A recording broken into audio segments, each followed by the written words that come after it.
నీ దుక్కి టెద్దులను ఆ గొర్రె మేకలను మందలను దీవింపబడును. ఏంటదండి?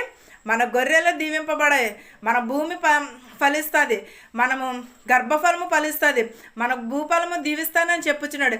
ఇవన్నీ కూడా దేవుని మాట, దేవుని ఆజ్ఞలకు మనము లోబడి ఉంటే ఇవన్నీ కూడా దేవుడు దీవిస్తానని చెప్పుచున్నాడు, ఆశీర్వాదములు ఇస్తానని చెప్పుచున్నాడు. భూమి మీద ఉన్న వాటికంటే అన్నిటికంటే కూడా దేవుడు మనలను ఆశీర్వదిస్తానని చెప్పుచున్నాడు. ఆయన ఆజ్ఞలను గైకొనుటకు మనము సిద్ధముగా ఉండాలి. ఆయన మాటకు మనము లోబడి ఉంటే మన గర్భఫలము దీవిస్తానని చెప్పుచున్నాడు, భూఫలము దీవిస్తానని చెప్పుచున్నాడు. పశువులను, మందలను, దుక్కు ఎద్దులను, మేకలను, గొర్రెలను అన్నిటిని కూడా దీవిస్తానని చెప్పుచున్నాడు. ఆయన మాటకు మాత్రమే లోబడి ఉండమని చెప్పుచున్నాడు. నీ గంపయు పిండి పిసుకు తొట్టెయు దీవింపబడును. ఏంటండి? మనము తినిన దానిని కూడా ఆశీర్వదిస్తానని చెప్పుచున్నాడు. మన గంప